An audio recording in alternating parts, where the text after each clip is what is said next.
Why wait to say? At least I did it my way. Lie way too faced, but in my heart I understand. I made my move, and it was all about you. Now I feel so far removed. You were the one thing in my way. You were the one thing in my way. You were the one thing in my way. You were the one thing in my way. Bueno, buenas tardes a todos. Un gusto para mí en este caso participar de este almuerzo y conversar con ustedes algunas ideas de lo que pensamos sobre la educación y el contexto social que de alguna manera tiene que ver con la realidad económica de Argentina. Para comenzar me parecía importante mostrar este gráfico que se ve a la derecha, a la izquierda, en el cual uno puede observar que a medida que se incrementan los años de educación a los que accede la población, a medida que una persona accede a niveles educativos superiores, se alivian muchos problemas sociales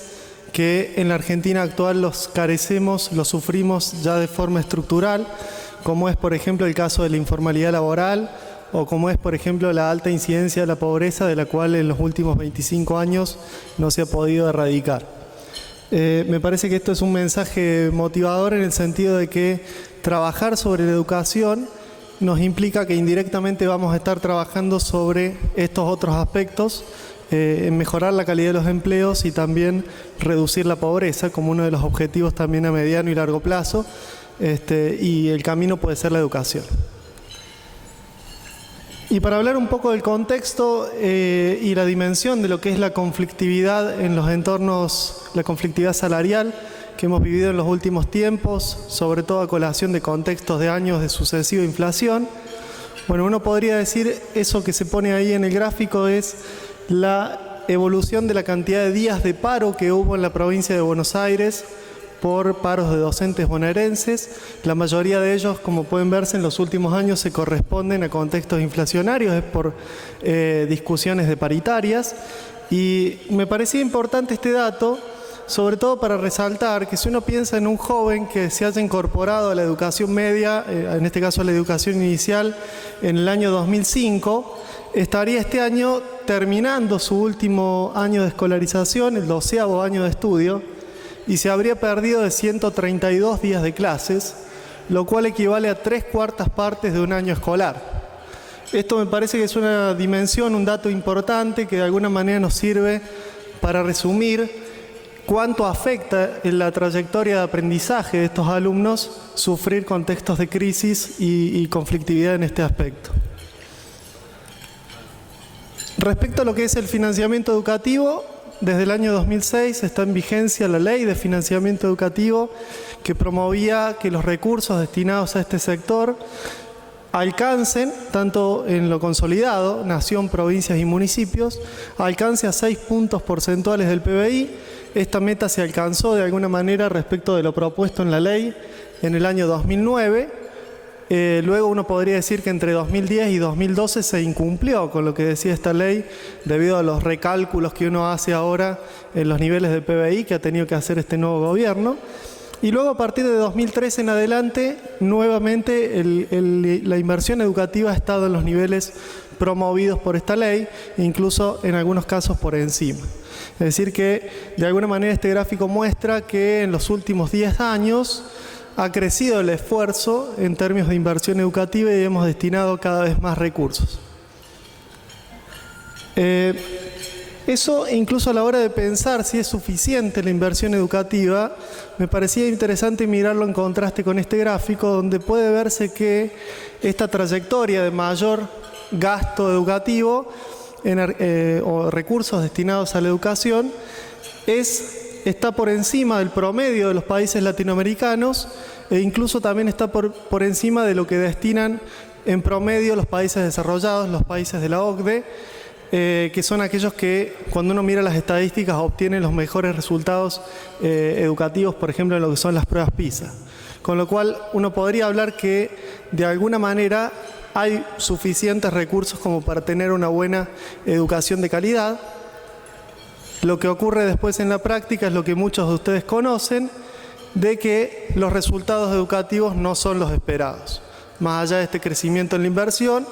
uno podría mostrar varios indicadores en los cuales queda evidenciado este mal resultado. Ahí hay uno de ellos en esta lámina, que es el puntaje obtenido por los países entre el año 2000 y el 2015 en las pruebas de lectura y comprensión de textos de la evaluación de PISA promovida por la OECD, donde se puede ver que Argentina es el país que en los últimos 12 o 15 años, dependiendo la comparación que uno pueda hacer, porque de hecho incluso Argentina fue desestimada en las últimas pruebas PISA por desperfectos metodológicos en su construcción de los indicadores. Bueno, Argentina, entre 36 países, es el que ha tenido el peor desempeño en materia de lecturas y comprensión de textos desde el 2000 hasta la actualidad. Esto de alguna manera nos lleva a ese dato que muchas veces ustedes conocen, de que la mitad de los adolescentes no comprenden los textos que leen. Esto también se podría reproducir en lo que son los resultados en matemáticas o en las pruebas de ciencias, pero no es solamente un problema de calidad de los aprendizajes, sino también un problema que involucra la propia eficiencia del sistema educativo y particularmente en el entorno de la educación pública. Acá hay un ejemplo de un dato que me parece siempre interesante, de que de cada 10 niños que inician la educación inicial en las escuelas públicas de Argentina, tan solo 4 llegan a completar al día la educación secundaria. En el medio, sobre todo los problemas se dan en la secundaria, donde hay mayores índices de repitencia y deserción escolar. Y respecto a la administración de los recursos educativos, también me parece significativo realizar esta comparación de la composición de los recursos en Argentina versus los recursos cómo se distribuyen en países desarrollados. En particular, del 100% de los recursos educativos en Argentina, el 92% van a destinar gastos salariales y queda un margen muy pequeño para hacer inversiones en lo que sería inversiones de capital o incluso el propio equipamiento, los insumos para la educación media. En cambio, en países de la OCDE, uno puede ver ahí en el medio, está el promedio de países miembros de la OCDE, que tienen en general, decimos, mejores resultados.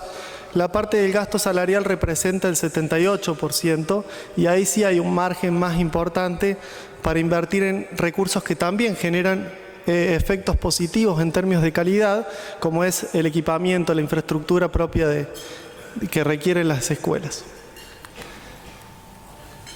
Y estas tendencias y estos problemas en la gestión educativa también atentan contra o de alguna manera inciden en las decisiones que toman las familias a la hora de dónde enviar a sus hijos a estudiar, si enviarlos a una escuela pública o enviarlos a una escuela privada. Si uno observa a lo largo de los últimos 12 años, la matrícula escolar se incrementó en unos 871.000 alumnos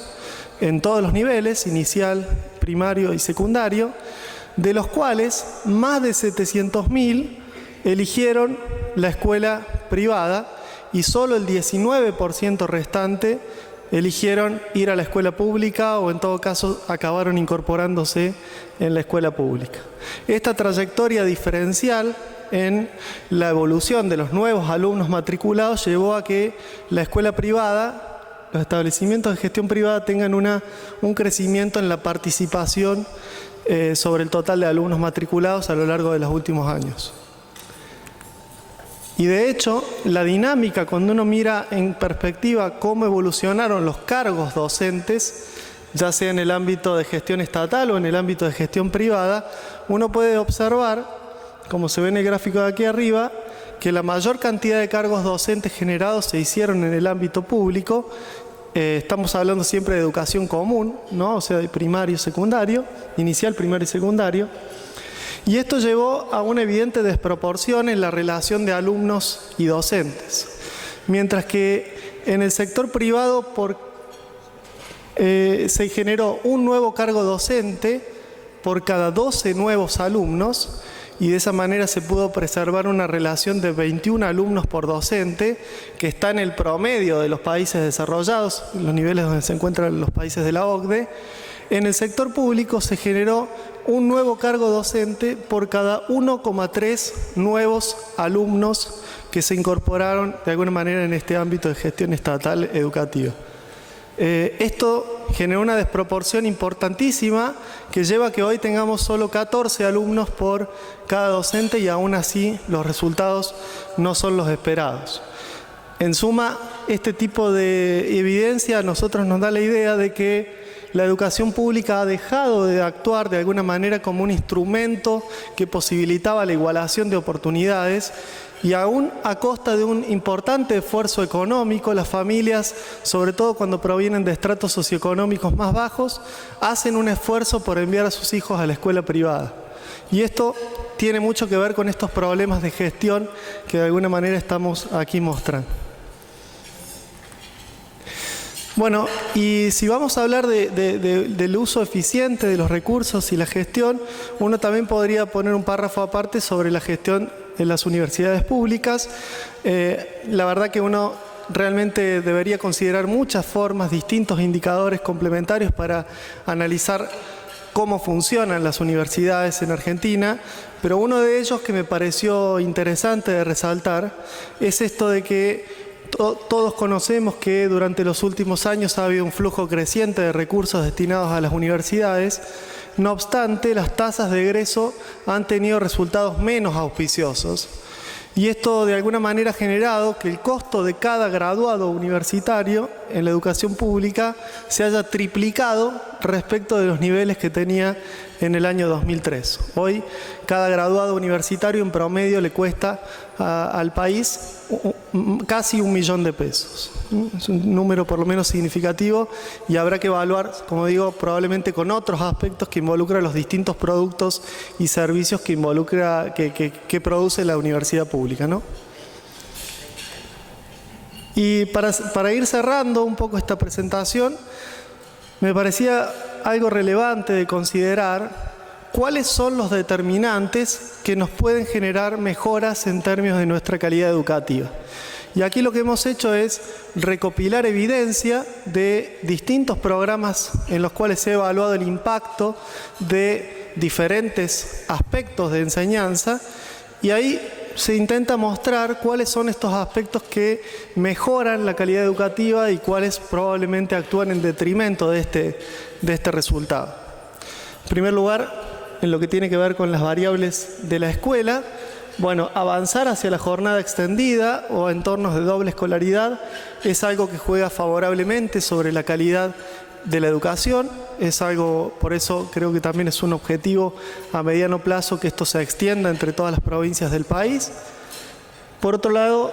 equipamiento e infraestructura también es otra variable relevante a considerar, esto también a colación del gráfico en el cual mostrábamos que quedaba poco margen para invertir en estos aspectos en términos de cómo se están gestionando estos recursos. Y por último, capturar información sobre los requerimientos y las necesidades propias de cada escuela. Esto permite hacer una gestión educativa más a demanda sobre lo que cada escuela necesita para desarrollar la actividad diaria de enseñanza sin obstáculos o sin trabas. Creo que ahí hay hoy muchas posibilidades y hay iniciativas que se están intentando desarrollar para tener información en tiempo real sobre lo que ocurre en cada escuela.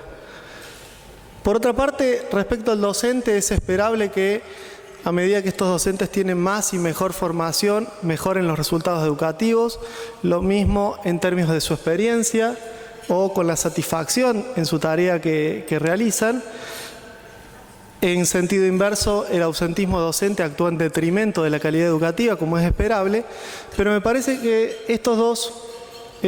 fenómenos que aparecen en la tabla son aspectos relevantes de la evidencia. Por ejemplo, incorporar incentivos económicos que se otorguen en forma generalizada sobre todos los docentes no es un aspecto que mejore la calidad educativa.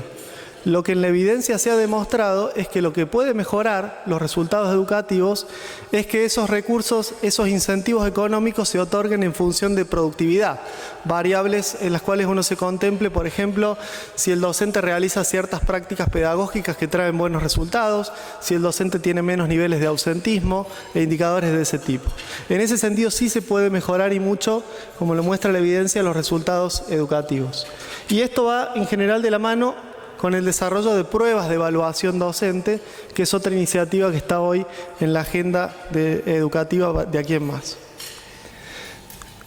Por otro lado, bueno, prácticas pedagógicas, hay bastantes enseñanzas sobre qué funciona y qué no en este sentido, pero me quiero quedar con dos cosas finales sobre el tema de los alumnos. En primer lugar, la importancia de las pruebas de evaluación educativa. Argentina en la última prueba de evaluación internacional PISA fue desestimada del ranking por problemas metodológicos. Bueno, hay que volver a PISA, hay que volver a institucionalizar la medición de resultados y del rendimiento de los alumnos, de la misma manera que hay que institucionalizar el nuevo operativo Aprender para tener resultados comparativos por jurisdicciones y resultados a nivel de escuela. Son aspectos con los cuales nos permiten a nosotros mirar hacia adentro y ver en qué estamos fallando y qué cosas podemos mejorar de la educación. Y por otro lado, algo que resume los ítems que sigue son la especie de programa de los cuales ya varias veces hemos hablado en este tipo de almuerzos y reuniones, en los cuales el IERAL ha incursionado en varias propuestas, en las cuales haya políticas activas para la promoción de jóvenes, la reducción de riesgos latentes propios de la edad en que los jóvenes están transitando, iniciativas de abordaje sobre los hogares, abordando la realidad de cada hogar y cuáles pueden ser los problemas por los cuales esos jóvenes tienen inconvenientes educativos y demás. Hay mucho por hacer en ese sentido y este hecho no solamente mejora la calidad en general del aprendizaje, sino que también contribuye a reducir las inequidades entre los aprendizajes de los jóvenes que provienen de diferentes entornos. Entre aquellos jóvenes que provienen de entornos provenientes de niveles socioeconómicos más favorecidos y aquellos jóvenes que vienen de entornos más vulnerables. Ya para cerrar y dar paso a nuestro próximo orador, nuestro orador invitado en esta reunión, volver a resaltar esta idea de que la educación es un elemento clave para elevar la productividad, para erradicar la pobreza, para contrarrestar muchos de los problemas de los cuales hablamos en estas reuniones de trabajo. En segundo lugar, plantear esta idea de que los desafíos educativos en Argentina evidentemente son de carácter estructural y no se resuelven destinando mayores recursos a la educación. Por sí solo esa no es la solución, es lo que se intentó en los últimos 10 años y evidentemente no ha dado resultado. Y en tercer lugar, pensar en esta idea de que si la política educativa pretende avanzar hacia la jornada extendida o pretende avanzar hacia la incorporación de nuevas asignaturas en la currícula, por ejemplo, que tengan que ver con los empleos del futuro o con mejorar la estructura curricular actual, bueno, esto va a imponer, nos va a obligar a duplicar los esfuerzos en la gestión para definitivamente poder tener resultados favorables en términos de rendimiento educativo. Muchas gracias.